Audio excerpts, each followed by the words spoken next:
This episode of the Party Loaded podcast is proudly sponsored by Audible.com. Check out their awesome catalogue of audiobooks with over 180,000 titles to choose from. And be sure to grab a free audiobook on us and support the show by visiting audibletrial.com/endgame. Let's party.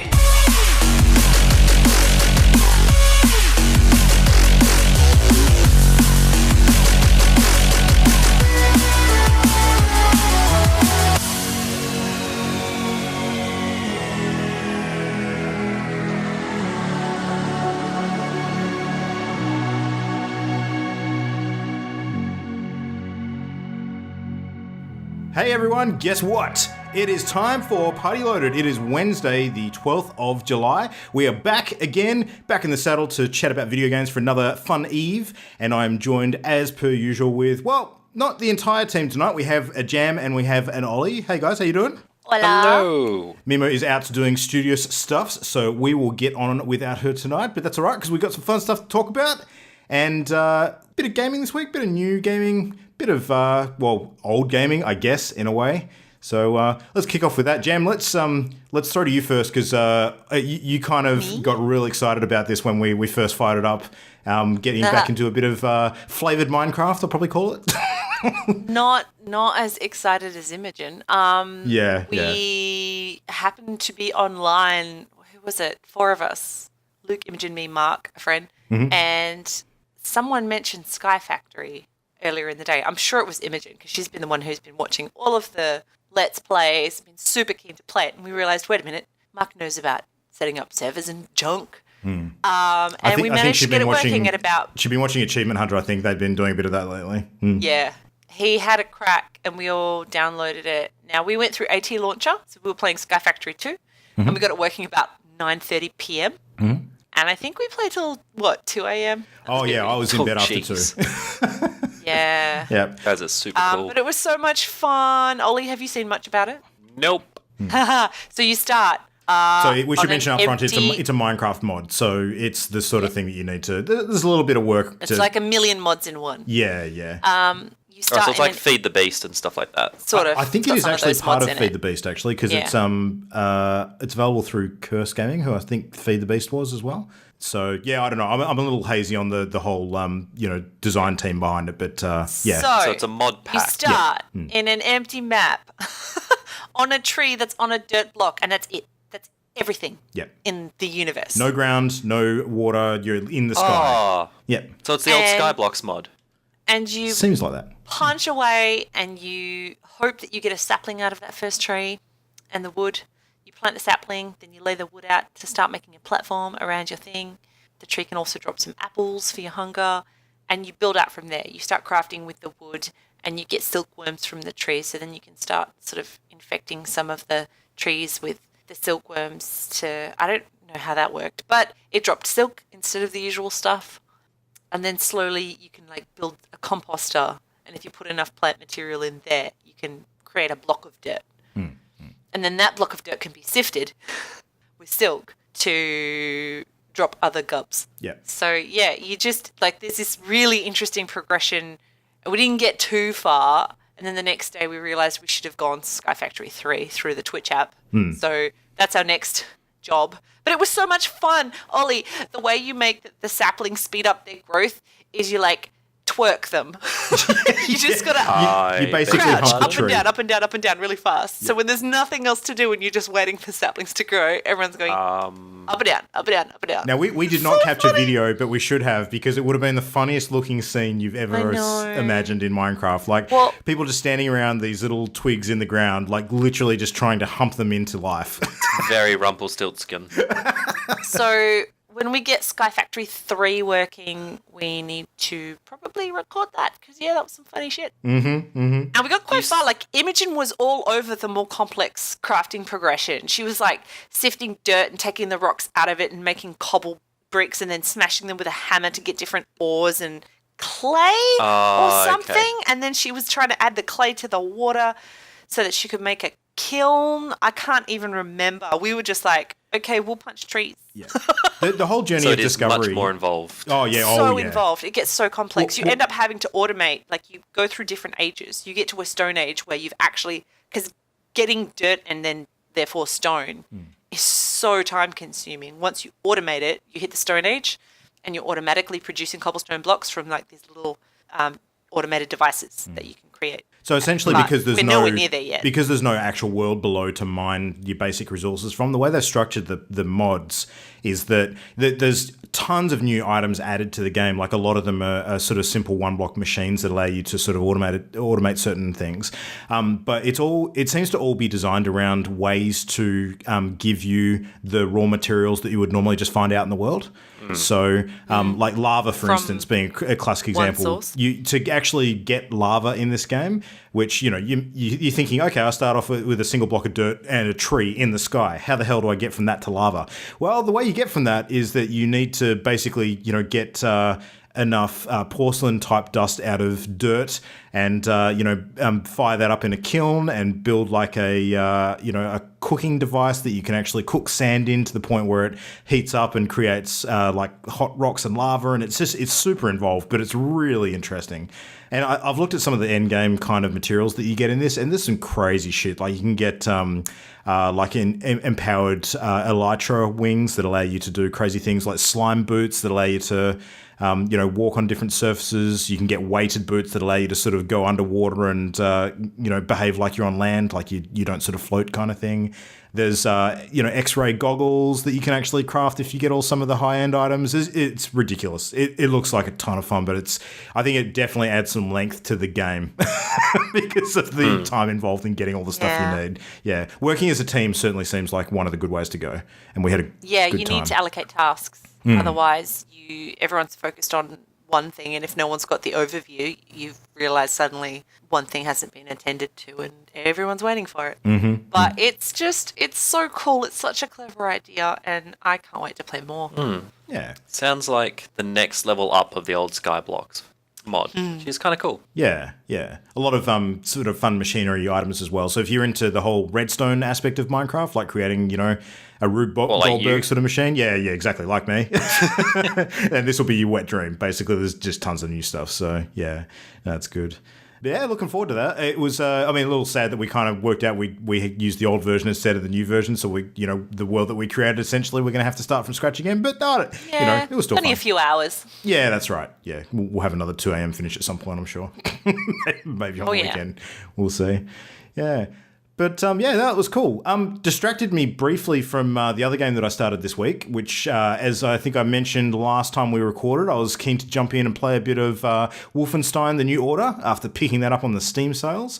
So since the Wolfenstein 2, the new Colossus, got announced at E3 this year, I was pretty keen to jump in and see what I'd actually missed with the Wolfenstein of a couple of years ago. And I'm happy to report that I missed a damn fucking fine game, because that game is super fun. So the long and short of it in terms of the setting is that, the new Wolfenstein games are 3D action shooters that have quite a narrative bent to them. I think that the gameplay in a lot of ways feels very similar to the modern Doom engine, Ollie. And I think you can definitely play this, and obviously because it's by id and Bethesda as well, the feel is consistent with that for good reason. And I think that when it came to Doom, they probably refined and I guess polished the engine to the point where Doom is an absolutely phenomenal game as a shooter. Wolfenstein's probably not as evolved with some of the shooting mechanics goes, but it makes up for that by having a lot of really cool narrative that it adds to the game. And the set pieces are a little bit more cutscene-y in a way similar to how an Uncharted game would play, I guess. Yeah. Yep. So I wouldn't go as far as to say that they're all sort of like your quick time events, because a lot of them sort of just play out and you don't actually have to, take control during those events. It's not like you're trying to, deflect a blade coming at you in a fixed cutscene event or anything like that. Yeah. It does happen occasionally, but for the most part, it's just, used as a buffer to stitch the story together, which is fine. And it really does add to the atmosphere and the action in a cool way too. Like, just to give you an example, the very first mission that you sort of take part in, you're basically landing a plane in a battlefield that's almost like Gallipoli landing style, but a bit further inland. But shit is just crazy. There's airplanes getting nuked in the air as you come in. There's giant sort of mechanoid walker robots that are basically firing things out of the sky.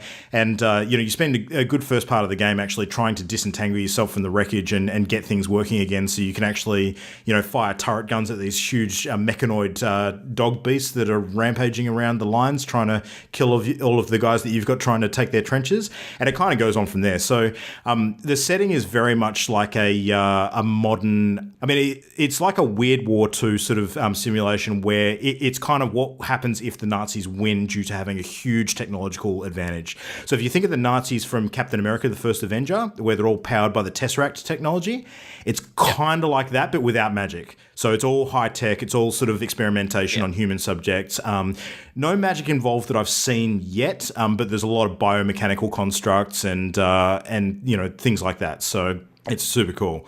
And very in theme to the Nazi war machine as well, just being an absolute soulless beast of a thing, and faceless soldiers, sort of rampaging around.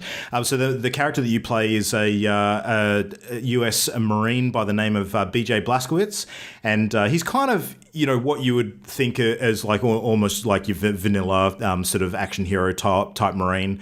He I don't know if I'd say he has a huge amount of personality, but the lack of personality kind of makes him, have a bit of personality, if that makes sense. Like, he's kind of down the line, he's anti-Nazi, like he'll kill every kraut he can possibly get his hand on kind of thing. Yeah, but he has some interesting characters that he interacts with throughout the game. There's some of the group that he's with, some interesting characters there, and some of them don't particularly meet particularly nice ends. So, but every mission is quite different, and I think that's one of the biggest appeals for me with the game. Like, it's not like you're going through a level after level of just running through corridors and shooting Nazis kind of approach. Like, the first level, you're on a battlefield where you've just crashed on a plane and you're trying to shut down some turrets before they eliminate the rest of your troops. The next level, you're basically going through trenches trying to survive these giant mechanical beasts like racing after you. The next level after that, you're actually rappelling up the side of a Nazi fortress trying to find a window to bust in through so you can actually infiltrate the top level and take out one of the high commanders. So and then before you know it, you sort of getting captured and trying to fight your way out of captivity, and it is a real good mix of different scenarios. And I don't think that any of the missions have been boring yet. I think I'm probably about a third to halfway through the game, and every single level I've been in so far has been really entertaining, and I have no idea where the story is going to go next. So yeah, I'm a big fan of it so far. It's cool. There's not a huge variety of weapons that you'd expect from usual first-person shooters, and you certainly don't get a bunch of high-tech stuff like you'd see in Doom, like with the BFG and some of the other sort of electricity-based weapons. But you can dual wield in this game. So if you pick up a couple of shotguns or a couple of machine guns, you can basically hold one in each hand and just go ham. It's awesome. So yeah, would recommend for anyone who missed that the first time through. And given how good Wolfenstein 2, the new Colossus looks, getting up to speed with the story before that one hits, I think is going to be a priority. And because it's a fairly narrative-driven game, I think you probably want to know what's going on before you jump into that one. So yes, yeah. So that's Wolfenstein: New Order. So aside from that, we did get to play a little bit of PlayerUnknown's Battlegrounds during the week, and there was a funny story that comes with that, so we'll sort of mention that. Now, Ollie, you unfortunately got missed out of this particular game because you were too busy trying to patch. Yeah. And oh man, what a time to do that. You got to listen to the awesomeness. I did get to listen to it. Yeah. It was good. Like, it was good. I felt half competent during this game. It was great. So we had a friend pick up this game a while ago and realised we were all online and he hadn't played it yet. So we're like, let's play some PUBG. And we jump on. Ollie starts patching. So we're like, oh, we'll play a game. Now, I don't really count the first game. We were explaining keys. We dropped pretty early and we got like knocked out in less than a minute. Oh, I got murdered straight away as soon as I hit the ground. We were just trying to talk him through some buttons and the basic logistics of the game. The second game we loaded into, we jumped out of the craft late. We found a remote spot. We looted very slowly. We basically let him run through the first few buildings, getting a feel of how the loot's situated and how to use his inventory and everything. And then we just maintained sort of a remote distance at the edge of the circle for the first half of the game. And then it started just shrinking very advantageously for us. Oh, yeah. We were in a great spot. Which I think spot. was just, bringing everyone else in the map, like, into combat with each other very quickly as they sort of headed our way. So, we were just patient and calm, and we weren't spectacularly geared, but we had just really good positioning, and it kept shrinking and shrinking, and suddenly there weren't that many left, and we were closing in. We did get a little bit caught out in the end, though, because we were quite out in the open sort of towards the last few minutes. Yes, but that's because that's where the circle was closing down to. So there was this tiny little sort of wooden shack that was half destroyed and some hay bales, I think. Yeah, it was basically like an outdoor Donny. Yeah, the three of us were behind it. Everyone else was in, well, what's the city up to the north? Oh, I can't remember. Anyway. No, I don't know. No. Wow. And people were like dropping like flies. I got put down twice, but our friend revived me in his first game. Mm-hmm. We managed to take out a couple, and then there were only three of us left suddenly, and I dropped and died, and it was him and this other guy, and he managed to take him out and get chicken dinner on his first bloody game. It was ridiculous. Yeah. Mm-hmm. It was amazing. Mm-hmm. And I'd like to, take full credit for my direction and everything. I actually think it was we functioned spectacular. really well as a team, and we all died very close to each other. It wasn't a case of one of us going down. We got super lucky too. Oh, we did, but there was a bit of coordination too. I mean, we as you said, we were patient. We took our time. We didn't take any unnecessary risks. We kept our distance as much as we could until the final encounter.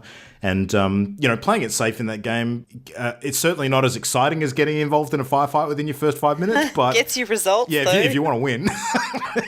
And that was my first chicken dinner. So the number of times I've come second or third, okay. But I was just standing there in shock going, what? Yeah. This was supposed to be we'll show you how to use the buttons. Like, that was it. I was expecting nothing. So, hilarious. Hooray. Yeah. Now I want to play more. It was great. Well, it had been about 3 weeks since we'd played, I think, so it was... I think more for me. Updates, Ages. Yeah. Yeah, the game felt a bit really smoother to me the other night. I don't know about you, but I think some of the recent patches have polished it a bit. So I'm getting some nasty packet loss at peak hours. I was having door glitches quite a bit. They weren't opening or closing properly for me, so I was like trying to run through what looked like an open door and hitting nothing. Yeah. So that's annoying, but that's my lovely internet provider.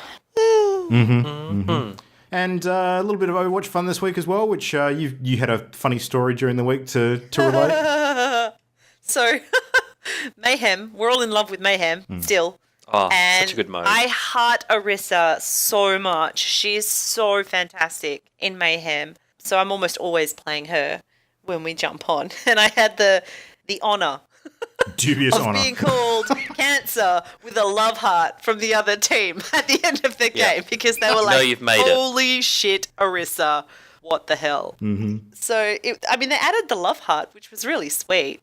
But you know what? That was a badge of honour for me. I read it as a compliment. I don't think it was super salty. No, it is. It was hilarious. Had it had no love heart, then yes. Yeah.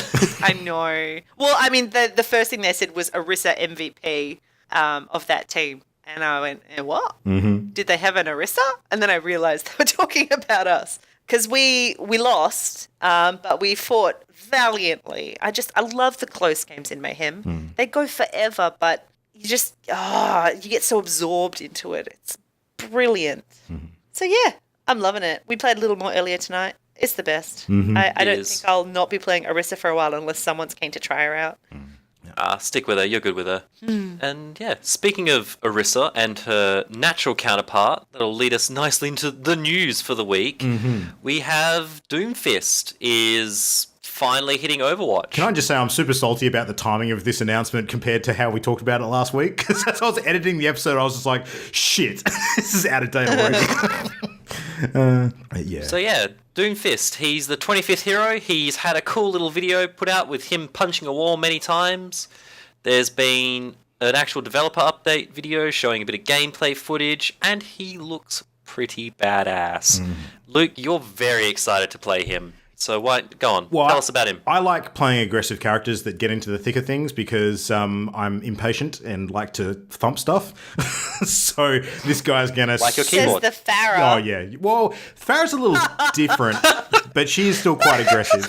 No, but get into I really the like to middle get in the of mix of things. things. What? 5 kilometers away above the point. I'm still here, guys. I would draw a closer comparison to Symmetra. Like, I really enjoy Symmetra because it requires me to get quite up close and personal with people. Play more Symmetra. Yeah, exactly. Yeah. But I think the difference with Symmetra versus Doomfist is that Doomfist will probably be able to handle himself much better up in someone's face. So, like his abilities are very much close quarters oriented. It really seems like they built him around a almost like a fighting game kind of model, and where a lot of his sort of up close attacks combo quite well. So That's a good call. Yeah. I mean, I was... He does look like a Street Fighter character. As soon as he was shown, I was just like, man, this is like the Overwatch version of Balrog. That's cool. So, yes. Yeah. So I'm all about that. That sounds real good to me. So when we started first hearing that Doomfist was coming to the game, and obviously being that his giant armored gauntlet is going to be the focus of his attack set, we started talking, and I know we've had this conversation on the show about how that type of character would realistically work in a first-person shooter game with teams that are going to want to keep you at a bit of a distance. So he obviously needed some powers that gave him some ranged attacks, and he probably needed some stuff that would give him mobility as well, so that he could actually close with the enemy and get up close and personal. And I'm happy to say that he's definitely got that. So his ability set is his basic shot, which seems to not be the one you'll necessarily be using all the time, which is different to almost every other character, is he's got some knuckle-mounted, it's kind of like mini shotgun blasts. So he can fire, I think it's 4 of them, and they do reload automatically over a time delay. So it's kind of like Tracer's ability, like her... not the one where she rewinds, but where she basically teleports at short distance. It kind of, rewind. And jumps. Her blinks. Exactly. Her blinks, it sort of adds to her allowed blinks over time. It sort of recharges as you go. So his knuckle guns are going to kind of work like that. His alt fire is basically a rocket punch, which he can kind of wind up by holding down the button. So you can use it sort of quickly and allow him to sort of punch it at short range and sort of, fire himself forward a little bit. Or you can hold it down and charge it up and go for a really long blast and allow you to basically charge straight towards the enemy. But this is the thing that I love about this ability, is that not only does it make you more mobile, but basically firing you forward, it also has an effect where if you hit your opponent and they hit a obstacle or a wall behind, it does additional damage to them. So if you can actually position your shot at characters correctly on the map so that they're impacting with something after you hit them, you're going to be one-shotting a lot of the heroes, including some of the bigger tanks. So tactically, that adds a lot of depth to the character because your positioning counts for a lot. So I'm really looking forward to that. That's really cool. He has an uppercut ability, which I think is his might be shift attack. So that one basically is exactly like a Ryu Dragon Punch from Street Fighter. So he basically, does a uppercut, and it actually lifts him up in the air as well. So that can be used to actually get you up onto higher areas. Because if you combo that with the rocket punch going forward, you can do an uppercut to sort of raise you off the ground, and then rocket punch forward, so you can basically jump from that elevated sort of flying position up onto a ledge or something, which is awesome. And I've seen that done a bunch of times with some of the early video that people have been taking. And his other utility is with the E AoE attack, he can actually strike the ground, and it kind of does like a bit of AoE damage, but any enemies that are sort of caught by that are actually bounced towards you slightly as well. So it's got a little bit of crowd control in it, so you can kind of, knock it in crowded areas and bring people right up to you where you can start laying into them with your other attacks. But yeah, it's a good sort of, again, combo, sort of, coming down and hitting the ground, knocking that, pushing things towards you. And it just seems like a really good opportunity to experiment with different combinations of these main attacks and work out what, works for you. Obviously, a couple of them will have cooldowns, so you'll have to, space them out and work out what your sequencing is. But it looks like a lot of fun. His ultimate ability is a very interesting one too. So he basically dives up into the air and then he comes crashing down for like an earthquake sort of slam onto the ground, doing a fair bit of AoE damage. And the thing that is key with this ability is that he actually removes himself from the map when he does it. So that's interesting. Yeah, it's super interesting. So a lot of people have described it as an effective escape move as well. So if you're about to get clobbered by something and your ultimate fires up, you can hit it, get out of dodge, and then you actually get, I think it's 6 seconds while the targeting sort of cursor sort of moves around the map. You can sort of move it where you like. And at the end of that 6 seconds, if you haven't chosen a spot and actually landed already, then it'll automatically land for you wherever it happened to lay. So you can actually cover a bit of distance with it, and it gives you that delay as well to wait for the opportune moment where there maybe are a few more heroes clustered together you can hit all at once. So it gives you a little bit more control over picking the right opportunity. So yeah, I think it all together looks fantastic. He's only available to play on the public test realm at the moment. And, people have found a couple of issues with him. He actually, what I should mention too, I nearly forgot, is that he actually has a defensive ability, which is kind of like a shield that fires up and then gradually bleeds away every time he lands a hit with one of his other abilities. So it's actually the ability is called the best defense. And obviously if you finish the sentences, it is a good offense. So, going on the offensive actually gets him into the thick of it and gets that shield sort of fired up. And the more hits you land, the more that stays there and protects you, so you can actually stay in the thick of it for longer. But people were finding in the PTR that that was charging up past the maximum point that it should have been allowed. So there's obviously a couple of bugs they got to work out with him. But early feedback so far from everyone who's tried him out has been very positive. He doesn't seem OP because he can still be neutralized from a distance quite effectively by a number of characters. But if you allow him in your face, prepare to be punished, basically. That makes sense for a melee. Does not surprise. Class. Yeah, absolutely. Yeah. So yeah, I'm awesome. Pumped. Very cool. So speaking of other new combinations in games that Luke loves, there's a new expansion for the much beloved and bemoaned Hearthstone coming out called Knights of the Frozen Throne. So once again, I'm not even going to try to describe it. I'll just pass it on to Luke because he actually gives a shit. Well, I should probably mention that Imogen was super sad about not being able to discuss this one tonight because she's, doing the big Hearthstone sort of binge at the moment. No, I know she was keen to talk about this, so I will do my best without her here to go through it. So any WoW fans from the era of the Lich King sort of raids and, that sort of expansion where a lot of the theme was around being up in Northrend and, fighting against the Lich King and all of his minions and Icecrown Citadel and all that sort of stuff. Basically, that's what this expansion is themed around. So Hearthstone always has that kind of slight comedic bent to the way that they approach the story of World of Warcraft as it appears in Hearthstone. And they actually released a developer video with this one featuring a couple of the Hearthstone crew, Ben Broder, of course, who most people know, and I forget the other guy, and I really shouldn't because he's a great presenter in this particular video. If you haven't seen it, go and watch it. It's hilarious. So they're actually talking about the expansion, and basically their tagline for this is, how can we take a super serious part of the Warcraft lore, being the Lich King and actually, Hearthstoneify it? And their answer to that is basically everybody dies. So the theme of this expansion is that all of your heroes, like all of the 9 class heroes that form the different decks in this game, they basically have brought in undead versions of those. So all of your main heroes die. There's Death Knight versions of all of your heroes that you can actually play in the game. And this is kind of their answer to introducing a new class into the game without the horrendous unbalance and retro so fitting that they would need to do to actually add a new class to the game. So, because if you imagine them trying to add a 10th actual playable class to Hearthstone, that would mean that they would need to add a whole bunch of class cards to the basic core set so that it doesn't sort of rotate out when the expansions sort of elapse. They would need to look at how it interacts with all the other cards that exist in the game already, make sure that it's balanced, and it just sounds like a nightmare to me. So I think they've really done it the right way with this approach. So so you can basically play as like an undead version of all your favorite heroes. So Rexxar, Jaina, Thrall, all of those guys that you know and love from the existing classes. And it introduces a new category of card to the game, which is called the hero card. So the hero card are legendary cards. It's going to be one for each of the 9 classes in this expansion. And basically, it's a reasonably expensive card that you'll probably drop about mid-game, and it replaces your hero with basically the undead version of that hero.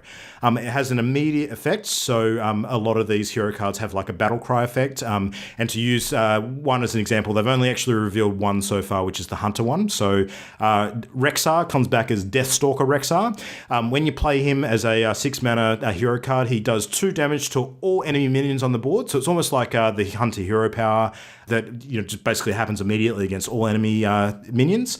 But then he replaces your hero, he gains a little bit of armor, and he changes your hero power basically to something different, which will then change the way that you play that deck. So your hero power for Hunter is normally, you pay 2 mana to do 2 damage to the enemy hero. It replaces that with a ability called Build a Beast, and this is where the cool theme comes in, because basically the Hunter will allow you to actually build zombeasts. So you use this hero power, you can actually take 2 discovered beasts, mix them together, and actually create like some hideous zombie version of those 2 beasts that you can then play as a card later in the game. So it's kind of like a draw ability. Interesting. But it puts like a weird kind of combo creature in your hand to play at a later time. So yeah, and because you have a bit of agency in which cards kind of get created together as this beast, because you can actually choose from 3 that are randomly generated, there's a bit of customization that you'll be able to do there, and that'll play into slightly random but a bit of strategy at the same time, which is kind of cool. So yeah, that's the only hero card that we've seen so far. They only revealed 5 of the cards initially when they announced the expansion. They're going to start revealing most of the rest of the 130 plus cards a little later in the month, after the 25th, I think it is. So we've got stacks to look forward to. They have introduced another keyword into the game, which is called Lifesteal. For anyone who's ever played Magic the Gathering, it's basically lifelink. So your minions do damage, they heal your hero with that amount of damage. Pretty straightforward. It actually exists in the game already. They've just keyworded it now, essentially. So there's going to be a bit of stuff that has that. And yeah, when the expansion releases, which will be early August, there's a bunch of different things happening which will give us free packs. They have actually done some single-player content as well. So they used to have the old adventures, which you could get a bunch of new cards in and actually play through different wings of an adventure, which is like themed boss battles. Now they're actually incorporating that with a main set release, so you get the best of both worlds, which is really awesome. So when that launches, you'll be able to go through, I think it's a prologue and then 3 different wings of the adventure, and each wing will basically give you a free card pack, and doing the prologue, I think, gives you a free legendary of one of the hero classes. So you'll definitely get one of the heroes to start off the expansion with, no matter what, whether you buy packs or not. And there's a bunch of promotions happening around that time too, which will give you a stack of free packs. So I think we worked it out that by the end of doing all the stuff that they've planned as promotional activity, you can actually get a free legendary card in 9 packs, which is pretty sweet. So yeah, nice. Hearthstone team giving us some good bonuses at the moment. I'm all in. It looks exciting, but we won't know much more until the cards are starting to get revealed later in the month. So yeah, will be cool. Very cool. Speaking of another game that a fellow podcaster went all in on, Horizon Zero Dawn has some new stuff coming out. So Jam, take it away. What's coming out in Horizon Zero Dawn? Well, they finally released the patch 1.3, which adds New Game Plus and Ultra Hard mode. I didn't realize this before, but Ultra Hard, once you select it, you can't actually undo your decision. You can't reduce the difficulty. I regret everything. Which is hilarious. I love it because, you got to commit, I guess. It adds some other bits and pieces like face paint and new weaponry and armor, but the New Game Plus is very exciting. Like, it doesn't increase the level cap, but you still generate experience for your bits and pieces. So yeah, I still have to get back to it. I'm still slogging through Persona. Horizon's the next one to to tick off once I've done that. But it just looks so pretty. So, Luke, out of curiosity, as someone who's finished the game already, would you go back for the New Game Plus stuff? It's hard to say. Well, I mean, I'm probably not the best example because I did Platinum Trophy the game, so I've done like literally every side quest mission and that sort of stuff. So Fair enough then. So yeah, if There's I new hadn't done all that, trophies, so no longer. Oh, no. There you go. New trophies just in. oh really? Ooh. Yep, 2 new trophies. Oh, okay, then maybe yes. Gonna have to dive back in, man. Yeah, What's that platinum? Can't help it. that might actually persuade me. Well, I mean, we've got the expansion content coming out later this year as well, so maybe New Game Plus in the lead up to that just to get back into the swing, maybe. We'll see. I do love that game, so I would be happy to play some more of it. The New Game Plus, no, not the New Game Plus, the new hard mode apparently changes the behavior of quite a few of the beasts as well to be like ultra responsive. So that's very exciting. Smarter machines. yeah, I did find some of them towards the end, once I'd worked out their behaviour to be quite easy to beat, like the what are the thunder ones? The huge Thunderjaw. Thunderjaw, yeah. I found the Thunderjaws especially easy once I worked out how to sort of do it, and I was taking them down in under 2 minutes apiece. So I was getting to the point where I was racing it as opposed to even having a risk of failure. So Yeah. I think the hard mode might be exciting to have a crack at that kind of stuff again. Yeah, well, it limits health regen and everything, so it just sounds like overall it will be incredibly satisfying to beat. Very cool. Speaking of a game which is practically hard mode by default, essentially, PlayerUnknown Battlegrounds. So it's now sold 4 million freaking copies on the early access program on Steam. But that being said, it is now being pushed back. Its launch date, which was meant to be around September-ish, is now getting pushed back probably into the fourth quarter of 2017. And look, I think we're all probably of the mindset of do it properly and release it later than rush it out and be it forever fixing it or releasing something broken and crappy. So I don't mind this. Yeah. I'm okay with this. But it's not Especially like we're waiting considering for we it can anyway. play. Yeah, exactly. Yeah. Yeah. We're still playing it. It's still updating. Well, mine definitely is still updating. Some of us are playing it. So I'm more than happy for them to keep working on it. So I don't know if you guys have seen the new zombie mode, the new vaulting and climbing system, all that sort of stuff's coming out, 2 new maps. So there's a fair whack of content they've got to put in still. New weapons and loot balancing, stuff like that. The game's been out for, what is it, two months now? 2.5? We must be getting out since more than No, that. it's a little bit more. Late March, I think there. it was. Wow, okay. So it's Yeah, still going it's been strong. going a little bit. Yeah, and it's still churning over that Twitch viewership, yo. And speaking on viewership, Yeah, so go on, Luke. You want to talk about this? Maybe not Twitch specifically, but it seems that PlayerUnknowns have actually reached a partnership deal with Facebook. So they're basically going to be bringing exclusive streaming content to Facebook, and they're going to have like a structured schedule for video content. Now, that doesn't mean that it's not going to be on Twitch, because obviously you can't take it off Twitch. Yeah. It's user-driven, and there's already an audience for it there, so they'd be absolutely mad to even attempt such a thing. Very much so. Yeah, but I mean, I think that Facebook are especially motivated to start getting some scheduled content on their platform so that it becomes more of a thing and more of a focus. And they've got a few of these partnership deals that they've sort of been working up, and I think it's more event-based than anything else because they can't really force it. But by having specific streamers that are kind of empowered to put on performances at set times with set themes and ideas in mind, and in this case it might be the case that some of the developers actually get on and showcase things as well. That will drag in the audiences a little bit rather than just the standard sort of everyday play of some of the more popular streamers. So yeah, I'm looking forward to seeing what they do with this. I haven't watched a bunch of content on Facebook yet because just by sheer virtue of the fact that it's very much an impulse thing for me when I hop online and watch esports and stuff like that. So if I want to do that kind of thing, I'll usually hop on Twitch and just browse until I'm entertained. And because there's so much there, you can kind of it's like channel surfing basically. Facebook's not quite to that level yet. So if there's something specific that I know is going to be happening on Facebook, I'm happy to go there for it. But yeah, we'll see. We'll see. Maybe they'll have some tournaments and things that they broadcast on it, perhaps, which could be interesting. So That would be very cool. So in other news for major suppliers of video game content, I guess, the Steams or Valve in particular, has banned a rather large amount of accounts on Steam, actually. 40,000, apparently. So shout out to Warhammer 40k there. Yeah. So they're nearly there. But yeah, they've banned 40,411 accounts by July 5th, which is a lot. That is a buttload of accounts. So this is mostly for cheating offences from memory. I could be wrong on that, but I think it is mostly for cheating offences. And I, for one, really like that they're taking a hard stance on it. Yeah. Like, I do not like cheating in online games. Fair enough, it's a single-player game. You're not affecting anyone like adversely with it at that point, so not a big deal.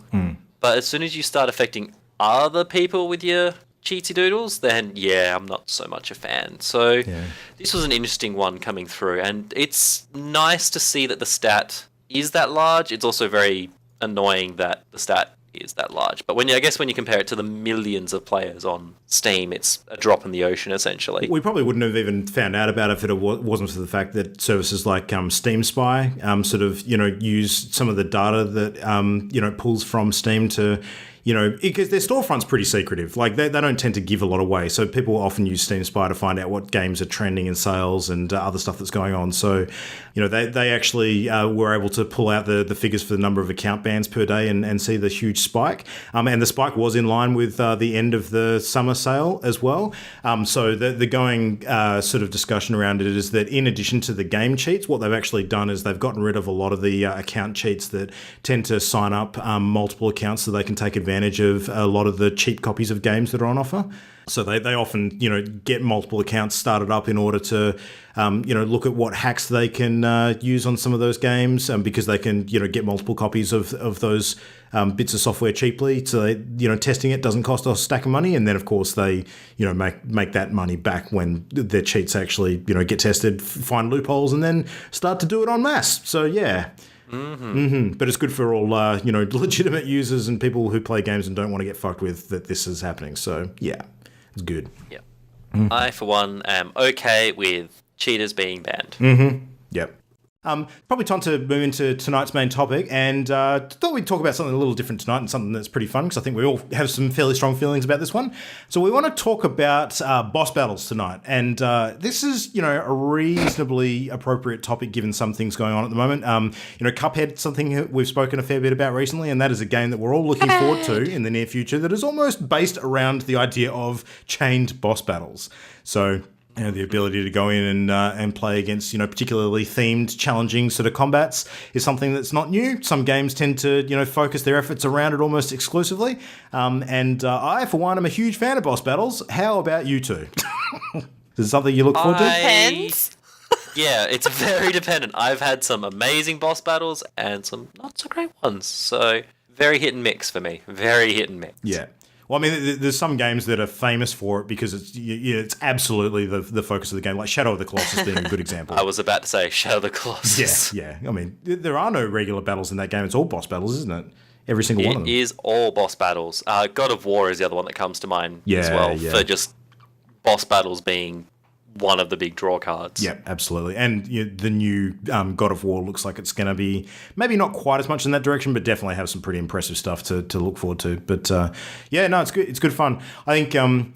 What do we sort of view as the purpose of boss battles in games? Because there's obviously a reason why certain types of games favour them more than others. I mean, we don't necessarily have them in all games. I think that there's some games that maybe shoehorn them in and they don't necessarily belong and kind of stick out a little bit too. Yeah. So, yeah. Deus Ex. What's that? Deus Ex? Yeah. Deus Ex. What was the first one? First one that I played? Human Revolution? Yeah, those boss fights. Ooh. Well, I mean, the other one that immediately springs to mind where it sort of sticks out a little bit, not because it's bad, but just because it doesn't really match the rest of the game too much, is Minecraft. So, the Ender Dragon and very much so. The Wither, they're very different to the rest of the game. So, the approach that you have to take is quite at odds to how you'd normally play. But, I mean, what kind of advantages do you think having a boss battle in a game kind of lends? Like, why would you have one in a game, if you had to say? It's a culmination. It's catharsis when you win. It's giving you that sense of, hey, I did good. I can play. Narrative for me. It's all about narrative and pacing. Yeah. So if it's, you don't necessarily even have to have it. Ugh. Yeah. If you don't even have to at the end of a game, you can have a boss battle in the middle of your game that propels the narrative forward. That's fine, as long as it's done well. Shadow of the Colossus is a great example for that, because the whole reason behind it being pretty much all pure boss battles is the narrative. So it works really, really well. God of War, yes, there are levels in between and such, but the boss battles is what really everyone talks about. They're like, oh, did you see when I tore this Minotaur's horns off and shoved it into its face? Or I did this to the God of Light and I did this to Poseidon and blah, blah, blah. You only ever hear about the boss fights. And again, it is the narrative, but also it's a chance to incorporate new gameplay mechanics or combine gameplay mechanics that you've been introducing throughout the game. Yeah. As well. Yeah, it's a good sort of tester for some of the things that you might need to learn and then implement later on in different sort of scenarios. So how to use a new weapon, how to avoid a certain type of attack, that kind of stuff. A good teaching mechanic. Yeah. I think that one thing that boss battles do really well is break up the monotony of certain games quite a bit, particularly open world games where you might have to spend a lot of time sort of roaming around and exploring and fulfilling sometimes repetitive quests, like actually having some challenging enemies to space that out a little bit that aren't the same as the run-of-the-mill combats that you might get involved in, tend to pace the game a bit better and give you some sort of high points to look forward to. So it's a lot of fun to sort of have that sort of stuff. But yeah, boss battles are cool. There's lots of different kinds of them.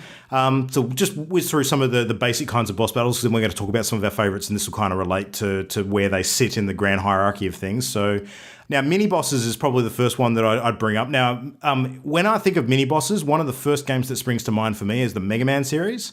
There's a lot of kind of like halfway through a level sort of enemies that are just a little bit more powerful and a little bit different looking than some of the run-of-the-mill stuff that you face. And it kind of for those games at least, almost marks like a bit of a halfway point between some levels, just a little bit of a challenge to kind of catch you off guard and give you something interesting to do rather than just, roaming around. But different other games have made use of the whole mini-boss idea in different ways. Can you think of any that spring to mind with mini-bosses that... Ooh. Most modern shooters do them every time they introduce an elite enemy. True. So, like first example I could think of was Halo. The first time you meet a hunter. So the big worm guys in the suits of armor, the first time you verse one of those, it's a mini-boss fight. And that's really cool. And a fair few FPSs, and actually just games in general, will go, oh, you're moving up in like your ability in the game. Sweet, have this new elite unit that is essentially a mini-boss. So there you go. Yeah. And then you will often face hordes of them later on, and they're not quite as special at that point. Yeah. And then it goes one up further again, and you're like, oh dear, I miss having the little guys. Nice. So going up a step from there, we've got your sort of level bosses or your area bosses, depending on how your game's structured. So I think it's probably the most common type of boss fight that we will see. Yeah. So. Persona 5 is an excellent example. At the end of every palace, there's a boss, and it's just crucially linked to the narrative, and so very well done. But you know what you're in for. You build up to it. Yep.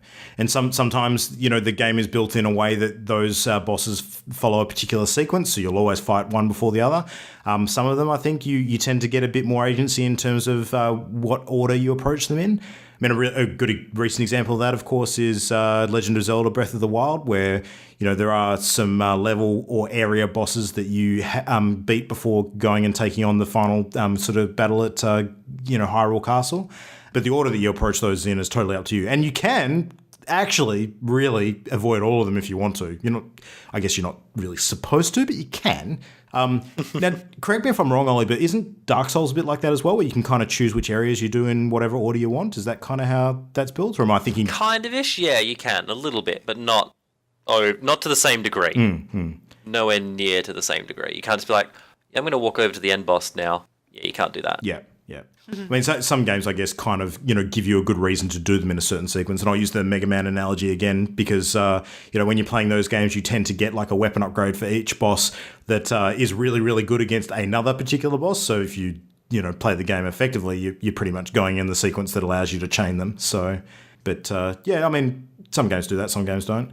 Now, the other one that I wanted to talk a little bit about, which is probably a bit more of the sort of fringe case sort of situation, not everyone will be familiar with these, are the super bosses.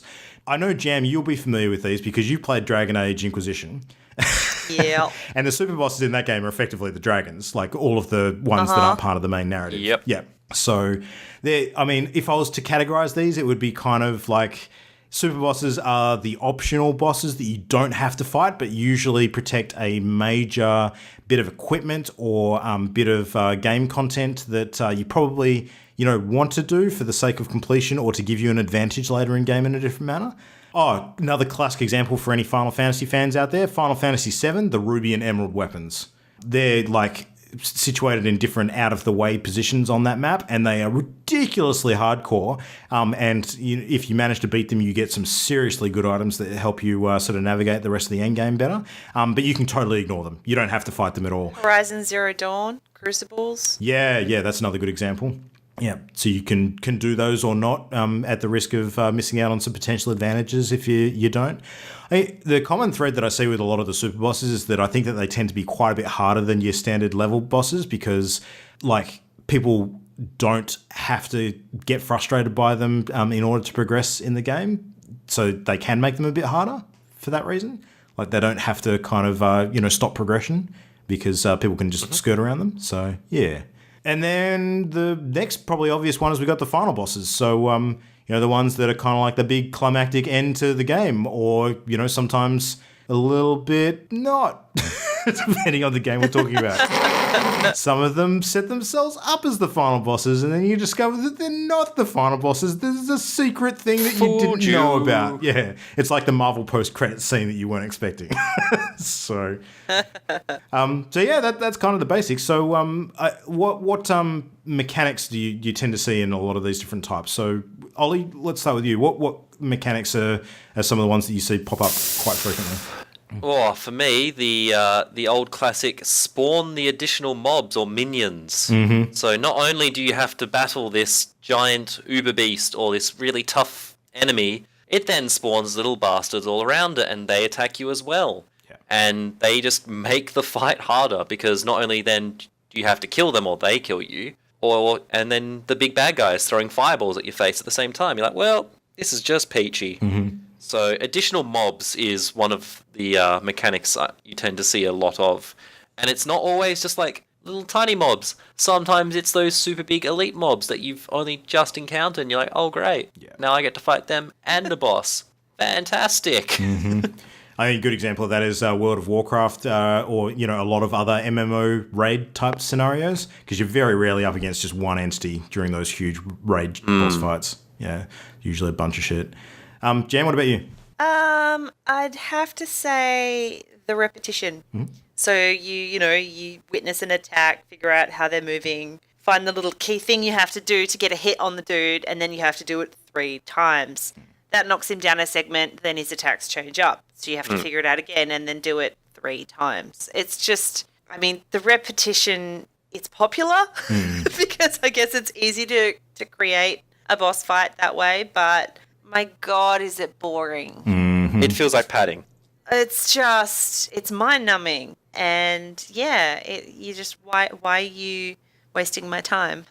I figured this out. Whereas others that are able to perhaps use a similar method of knocking the boss's health up, but making environmental changes or some other sort of change, perhaps like a weapon change of some sort to mix it up and hopefully increase the difficulty. Because I think if you've done step 1, make step 2 harder.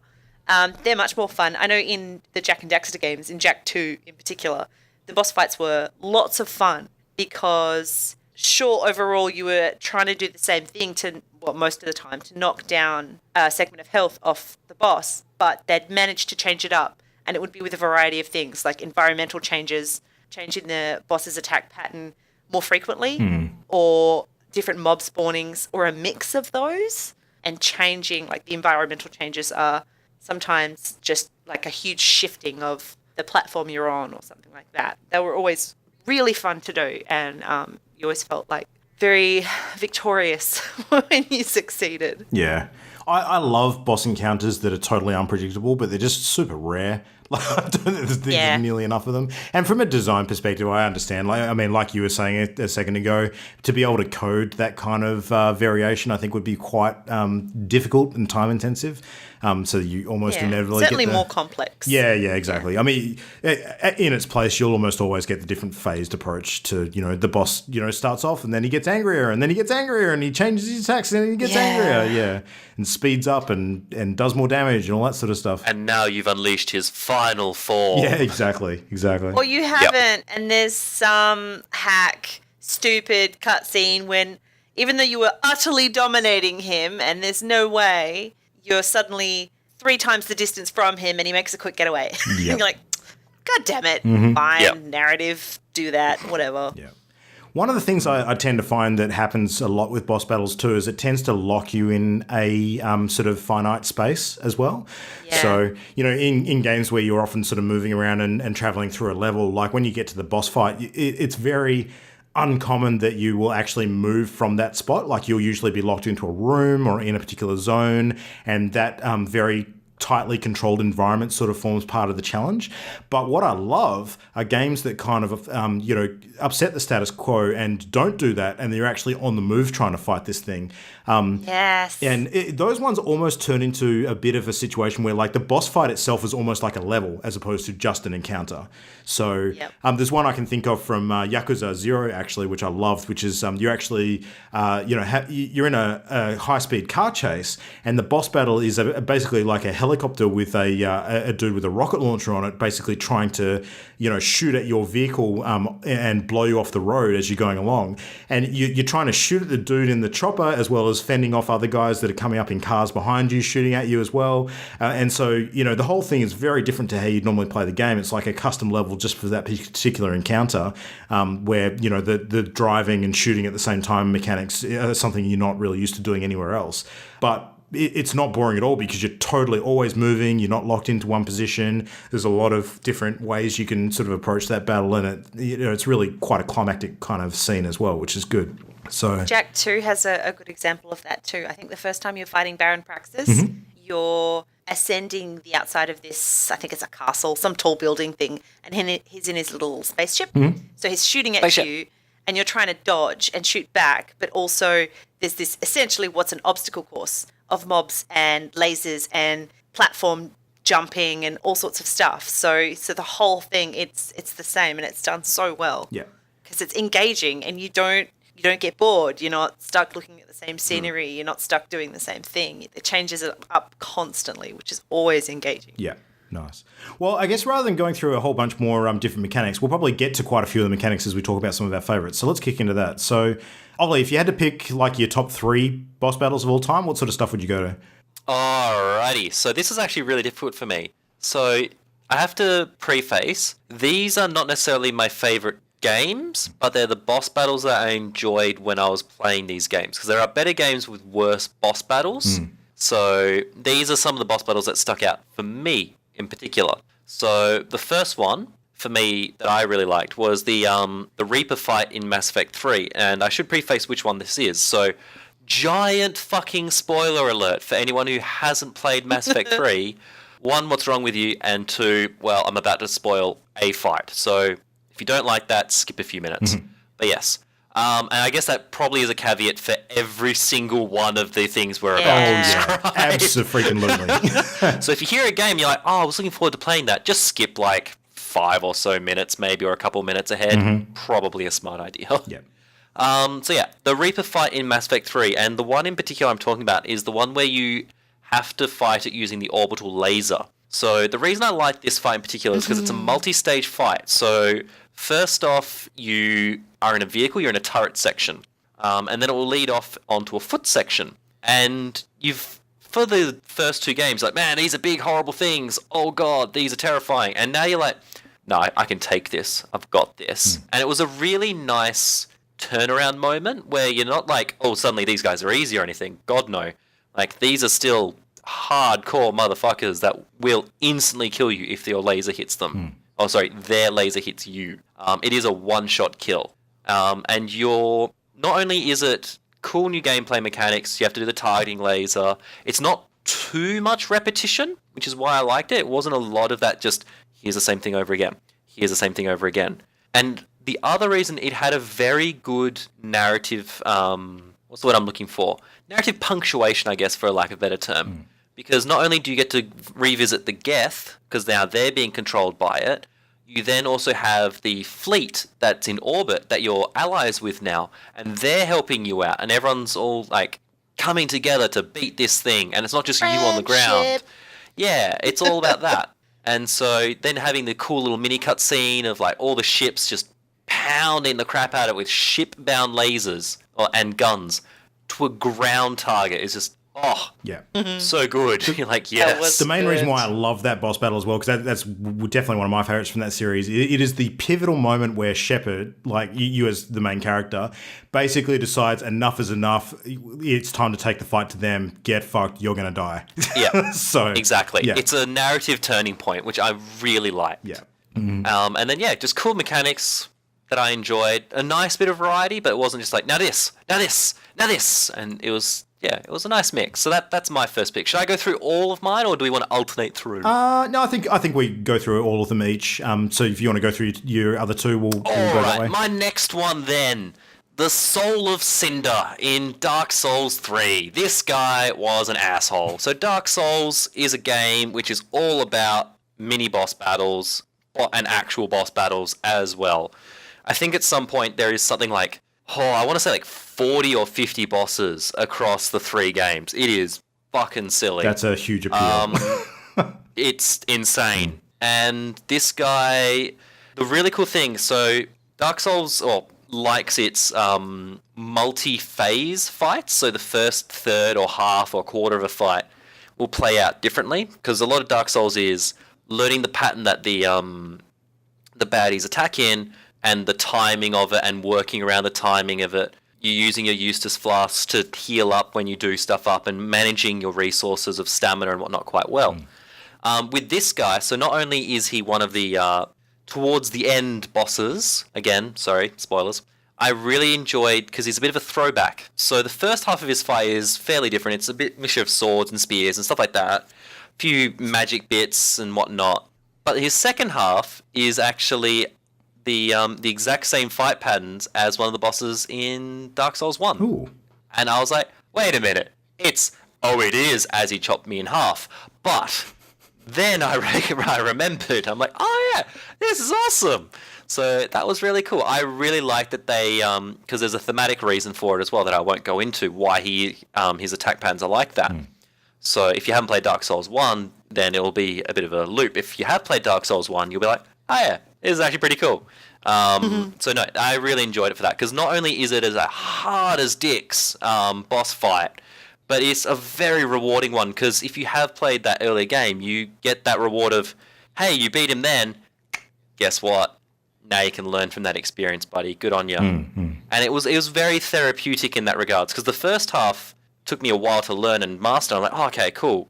And then as soon as we got to the second half after the first go, I'm like, I got this. And yeah, it only took me 3 goes to beat him, Nice. because I really stuffed up my timing on the second phase, because I was trying to remember desperately, and yeah, he murdered the shit out of me. But yeah, that was mine. So Soul of Cinder for Dark Souls 3. And my last one, and this is a bit of a weird one, and a lot of people are like, man, what are you talking about? This is a really average game. But I really enjoyed this boss fight. Again, more from a narrative perspective and a kind of cool gameplay perspective, but mostly the narrative and the sheer visual spectacle of it, is the marker fight in Dead Space 2. Ooh. So the end marker fight for Dead Space 2, not only, again, a huge spoiler alert, not only do you kill a guy fairly early on, but it throws out enemies at you that are all these shadowy, horrible monsters. Your screen is going batshit insane with the amount of stuff going on it. Like, it is nuts. I remember that. How did I forget that? And then on top of that, you're also getting tormented by the, like, ghostly, crazy shadow of your dead wife. At the same time, you're fighting horrible demon, alien monster things. As you're basically coming through the, I don't know, like, essentially a version of hell. As you're trying to fight your way desperately to this marker. And yeah, I really enjoyed it. Not only because it felt suitably intense. Like it felt like it had the right sort of emphasis and momentum behind it when you were doing it. Like it felt like a very natural culmination of things, which is really cool. So yeah, that's my 3. So the Reaper fight from Mass Effect 3, the Soul of Cinder in Dark Souls 3, and the Mark fight from Dead Space 2. Those are my 3 picks. Good picks. Nice. Jan, what do you got? So my first one, Luke, I think you will appreciate. It's the Mr. Freeze fight from Batman Arkham City. Great game.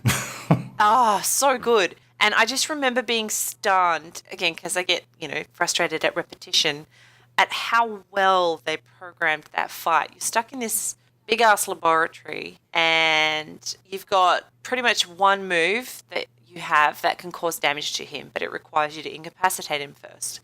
And then there's all of these little bits and pieces, environmental factors and other weapons that you can use to do that. But the brilliant thing about this boss fight is you do once. So say, for example, you see there's a puddle on the floor and there's a wire in it. And you can run the charge through it as he walks over it to stun him and incapacitate him for you to use the takedown to knock off just a bit of health from him. The way they programmed it is that he's adaptive. He won't fall for that again. It won't incapacitate him again because he's learnt from it. So you have to go around this level and you have to change it up. You can't use the same trick twice. You'll have to surprise him by breaking through a fragile wall or I can't even remember the various ways. I think there was a drop-down takedown. There's about 5 or 6 different ways of doing it, yeah. Yeah, and you have to use nearly all of them, which means you have to lure him in the right direction and then position yourself to take advantage by triggering it at the right moment and then get over to him to perform the takedown in order to take the health off.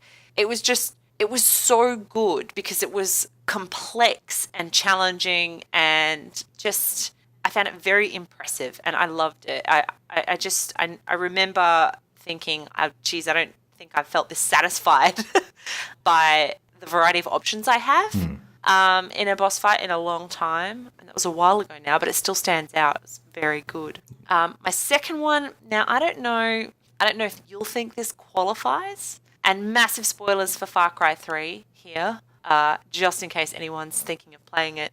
The main antagonist that you're up against at the start of the game is Vaas. He's amazing. We were very excited to see the actor who plays him had a bit part in Spidey, the new Spidey movie. Very excited.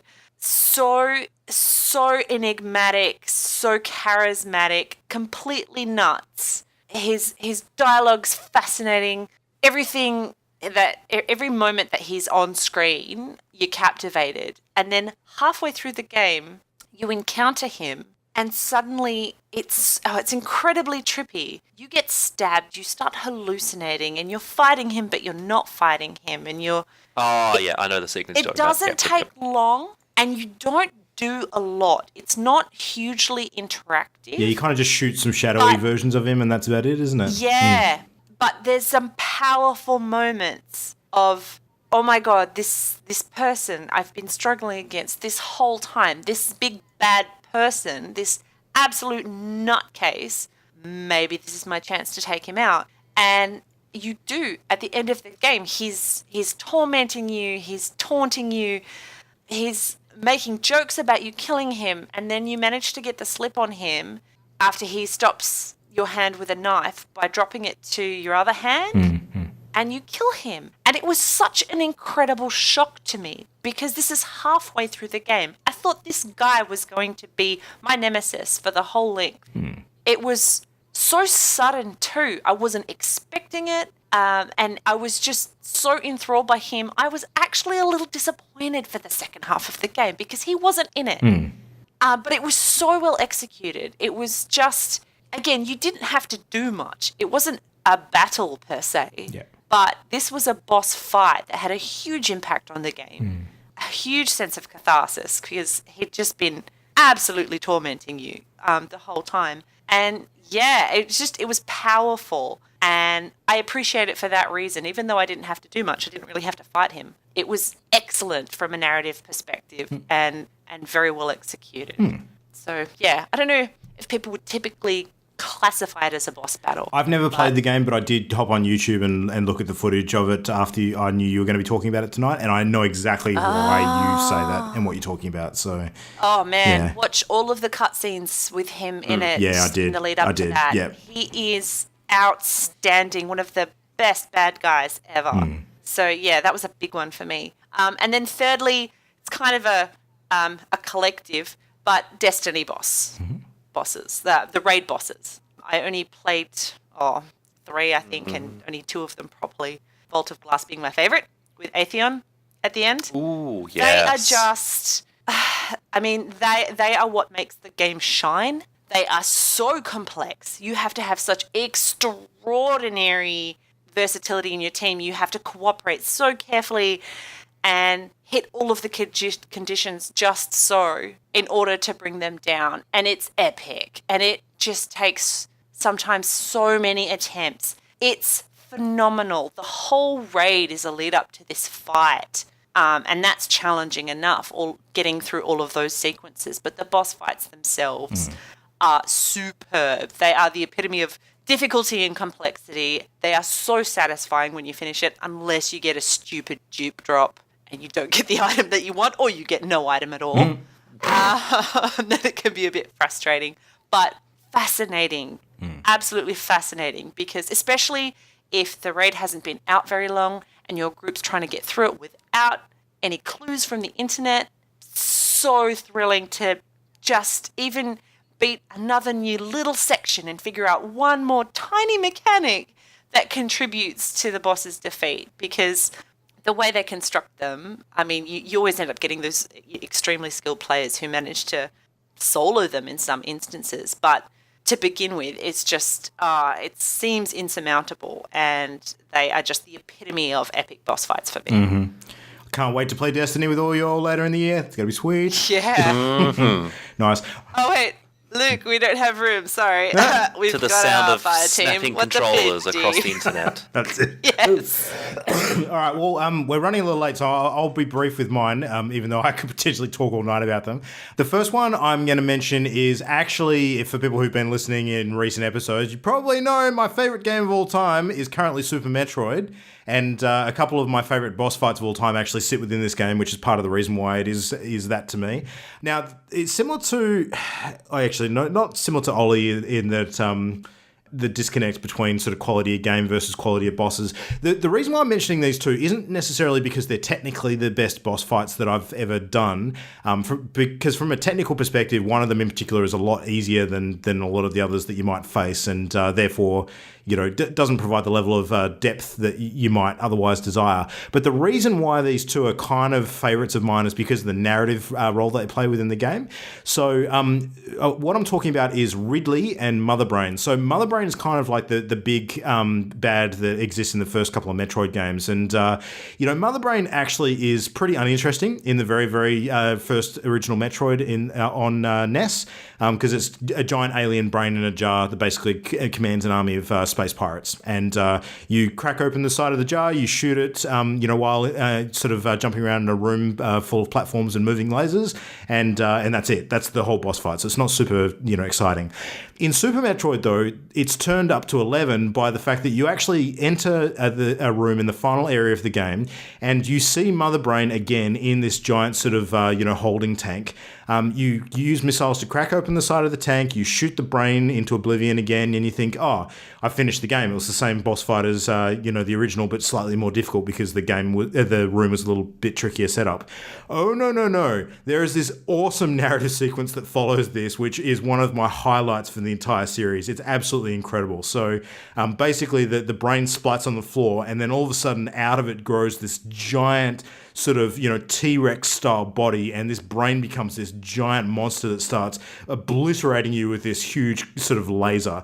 And just when it's about to absolutely destroy you, the final Metroid that you've been hunting for the entire game zips in and basically sucks on this thing's brain, takes all of its energy away, and then plants it into you, superpowers up your beam, and then you fight it in kind of like your final form. But just that whole sequence is just so climactic, and you feel like a god god by the end of all that happening. And you're just like, I'm going to blow a fucking hole in you. It's going to be great. So that was cool. Ridley, for a slightly different reason. Ridley's a great example of one of those final bosses or big bosses that kind of appears against in multiple games in a franchise.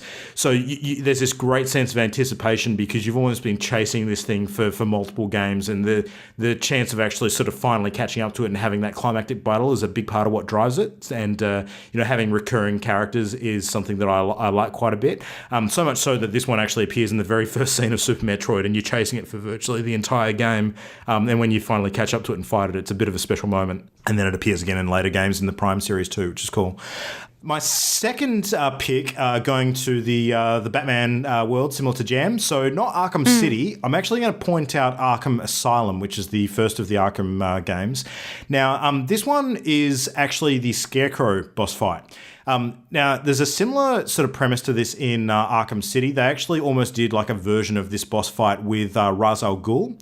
In Arkham City, and they did the Scarecrow one again similarly, I think, in Arkham Origins. I'd have to check and see if it's the same. They've definitely done a couple of times. So basically, Scarecrow, for anyone who doesn't know the Batman lore, his whole thing is that he uses psychotropic drugs to basically inflict fear upon his opponents. So he kind of messes your mind up, and you're basically fighting the effects of the drugs at the same time as actually trying to pin him down. And you're hallucinating, and you're seeing stuff that's not there fighting you. And the way this boss fight actually takes shape is you basically get injected with this drug, and then you're basically chasing like a giant version of Scarecrow through like almost like a dream sequence. And it's kind of like you're almost like in a fairy tale kind of setting where a giant Scarecrow is busting in through walls, and you have to try and avoid a spotlight to get into a position where you can actually attack him and all this sort of stuff. But just because there's weird kind of flipped out sort of setup that it had, it was a really memorable boss battle. It wasn't the standard sort where you're trying to, stay in a room and land attacks on him. It's more of a puzzle kind of level in a way. So you can actually beat this boss, but just because it's really weird and wacky and the narrative nature of it, I really loved it. Actually, no, sorry. Arkham City, they did a version of it with the Mad Hatter. That's right. So it was kind of like an Alice in Wonderland world kind of rip-off where he does a similar thing. So yeah, similar kind of mechanics. And that brings me to my final one, which has a little bit of that flavor in it as well. Now, this is one that I would argue is probably one of the greatest boss battles of all time. And I've played this one, and I want to agree with you a bit. It's fucking great. And I do. Anytime you have a discussion with a bunch of people who know video games about great boss battles of all time, if this one does not show up, I will be shocked. So it is, of course, Psycho Mantis from Metal Gear Solid. Now, this is one of the most inventive boss battles of all time, and probably is one of the things that really helped Hideo Kojima make his name for being, extremely creative and thinking outside the box. So, for anyone who doesn't know this boss battle, Psycho Mantis, of course, is a psychic, and he basically, you confront him in this. It's kind of like an office room, and he levitates in the air. He's wearing a gas mask. He sort of floats around, and basically you cannot fight this guy on fair terms because he fucks with you in ways that break the fourth wall so hard. So when you first start the battle, like he actually starts messing with your controls. He starts messing with the screen, so you can't actually see him clearly. He disappears and teleports around the room, and then he starts reading your game memory card and telling you. I was about to say, he fucks around with your game memory card. Exactly, like he starts taunting you with how many times you've been discovered, how many times you've died, all that kind of stuff. And then you finally realize that he's actually taking control of your controller, and you can't actually fight him by using your standing controller. The way to beat this guy, this is the coolest thing I've ever seen. The way to beat this guy is to actually disconnect your controller physically from your machine and plug it into the player 2 slot so that he can't read your mind, and then you can actually fight him properly then. How crazy is that? It's just incredible. It's amazing. Yeah, it is absolutely amazing. And the boss battle itself is, is a decent challenge as well, even after that point. So, you probably want to have a couple of cracks at it to sort of get the hang of it. But man, as far as memorable moments go, that is definitely right up there. I mean, the entire Metal Gear series, not just Metal Gear Solid, but a lot of the other Metal Gear games as well are quite well known for having some pretty epic boss battles. And if I was to pick out a couple of other ones too, I'd mention the sniper battles. So there's one against the End in Metal Gear Solid 3, where you're basically stalking this guy. sort of in the middle of the jungle and trying to snipe him before he snipes you. And similar setup as well with Quiet, the battle against Quiet in Metal Gear 5. So they're really long, drawn-out battles where you have to be super patient and try and get the drop on someone who's trying to creep up on you at the same time, and battles done at a great distance. So again, very unique, very different, the sort of thing you wouldn't find in any other game. But just breaking out of the norm and doing something totally different, that's the stuff that I really value when it comes to boss battles. So yeah, big fan of all of those. Now, I did speak to Christian briefly during the week, and he wanted to quickly mention a couple of his least favourite of all time. So I'm just going to mention those before we wrap up. So he wanted to get a word in and say that he was really not a fan of the boss battles from BioShock and Uncharted 2. The Big Daddies. Yeah. Just because he felt that they were quite jarring and forced, and in their kind of in a perfunctory way, because the games did them because it's what most games do rather than because it was innovative, and just felt a bit out of touch with the tone of the rest of the games. So yeah, there's definitely some games that are better off without boss fights, and maybe those are a couple of examples depending on your perspective. But yeah, there you go. Some good stuff. Yeah, boss battles, good fun. We could probably talk about them a whole lot more than we have tonight, but we'll have to leave it there. I'm sure there'll be some other fantastic ones in games to come, because it's a trend that's not going away anytime soon. And I want to play Cuphead. So, that's very good.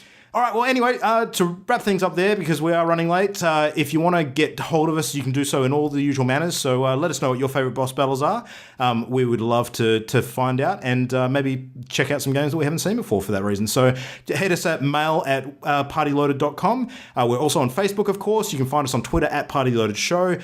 Check us out on iTunes and leave a review if you enjoy the show. And, of course, our content can be found on YouTube at youtube.com/channelendgame. Channel Endgame. Make sure you get the slash, not the slash, because we're all more upmarket than that. We're special. So I think that's down market. No, possibly. Could be. Yeah. So that's that. This week, what are you guys doing, gaming-wise? Anything interesting? I would like to play some PUBG at long last. Mm-hmm. Yeah, let's do some more of that. Could be good. That was fun. We probably Without Ollie. We'd probably fit in a game in tonight if you guys are keen. Oh, hell no. Yeah. No. I'm about to pass out. Nice.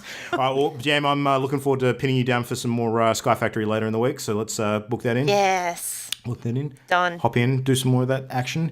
And I'm going to try and finish Wolfenstein this week. I think I'll probably be able to do it. So, yeah, and then I'll head into maybe some, I don't know. There's something I want to play before our chat next week, but without any spoilers, it might be Final Fantasy in shape. So, there you go.